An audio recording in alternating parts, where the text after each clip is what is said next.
Good morning, students. We'll continue the chapter A Visit to Cambridge. We know this. There are two disabled people. This chapter is being written by Firdaus Kanga, who is also disabled on a wheelchair, and he's meeting Stephen Hawking. So he's taken an appointment for half an hour, and now he is with Stephen Hawking. And when he sees Stephen Hawking, he feels that he is looking at one of the most beautiful men on earth. Why so? We'll read, that is page number 98. We'll continue from where we had left. So he compares, before you like a lantern whose walls are worn thin, you glimpse only the light inside is the incandescence, that is the inner glow, the inner light of a man. So why he thinks he's so beautiful is because, see, lantern, लालटेन होता है जो हिंदी में हम बोलते हैं लालटेन. See, his body is like a lantern whose walls means outside are damaged.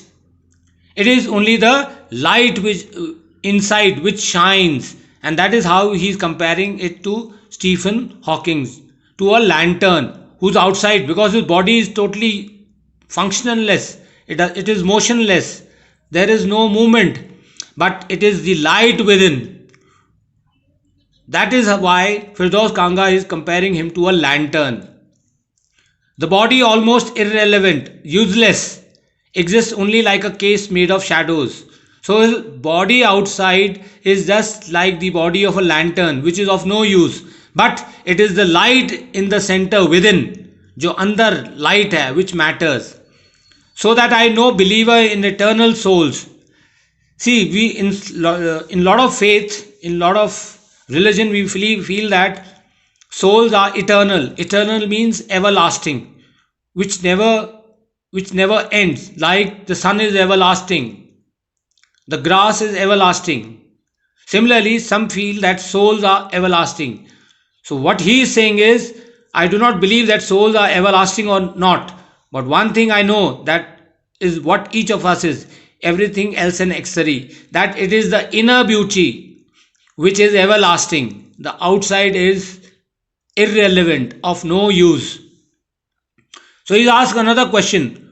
What do you think is the best thing about being disabled? So he's asking him, what is so good about being disabled? See, it's a very funny question, because what is, if I ask you what is so good about being blind? What is so good about being without a leg? There's nothing good of it. I don't think there's anything good about being disabled. This is what he replies. I think I said, you do discover how much kindness there is in this world. But Firdaus Kanga says that at least if you are disabled, you come to know how much kindness there is in the world. Yes, he said. He said yes, but it was a disadvantage of his voice synthesizer. Voice synthesizer is a computer which he uses to reply, that it could not convey no inflection. Inflection is intonation, the kind of the voice modulation, how you use your voice. If I say come in, so you know the kind of voice I have used. But when Stephen Hawking is using the synthesizer, that is the computer, only one kind of a voice comes out. So he's not sure that how much enthusiastic means how much happy or how much energetic he is about replying that yes.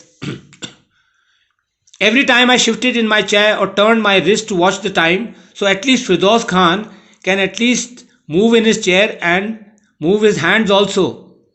I wanted to make every one of our 30 minutes count, because he's got an appointment for 30 minutes, half an hour. So he wants to make it very useful. I felt a huge relief and exhilaration in the possibilities of my body. Exhilaration is happiness. And why he is feeling happy about his body? Because at least his body he can move. At least his hands he can move. Whereas Stephen Hawking is motionless. His entire body he cannot move at all. How little it mattered then that I could never walk or even stand. So he's happy that at least he's able to move his body, his hands. And it didn't matter to him, he'll not be able to walk. So he's happy about it. when he is comparing himself to Stephen Hawking. I told him how he had been an inspiration beyond cliché. Cliché is a sentence which you keep on using every time, and this is the sentence which everybody has been using for Stephen Hawking, that you are an inspiration for us. Everybody says that you are an inspiration for us, and it becomes a cliché and it loses its meaning, because every now if I tell you you are good, you are good, you are good every day, it loses its meaning. So that is called a cliché. And he also says that you are an inspiration for me. Did that thought help him? So he says, does it help you? No, he said. And I thought how foolish I was to ask. Why did I ask him such a question? Because everybody asks him the same question or tells him the same thing, that you are an inspiration to us. Why? Because he is one of the most beautiful mind on earth. When your body is a claustrophobic, see, phobia is a fear, and claustrophobia is a fear of being in a closed room where the doors and windows are closed, and you have a phobia. Similarly, some people have phobia of height, some people have phobia of water, some people have phobia of, say, spiders, and there are very different kind of phobias. And the walls are growing narrower day by day, and he is comparing himself to a room which is closed, and the room is getting narrower, shorter day by day. It doesn't do much good to know that there are people outside smiling with admiration to see you breathing still. And he says it's not a good feeling when you know that your body is shrinking like a room which is shrinking. Similarly, his body is also shrinking. As we have read earlier, he is wearing a blue shirt, but the body inside is very weak, very thin. Similarly, his body is also shrinking, and it doesn't matter if people outside that room are smiling and saying, we admire you, Stephen Hawking. It doesn't matter to him. Is there any advice you can give to disabled people? Something that might help make life better? So now he's put another question. Can you give some advice to people who are disabled? So this is what he says. They should concentrate on what they are good at. I think things like the disabled Olympics are a waste of time. So again he is saying one thing. Just concentrate on what you are good at. He is giving advice to disabled people.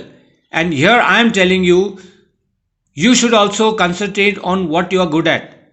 See, everybody cannot be good at everything, but everyone is good at something. Remember these lines.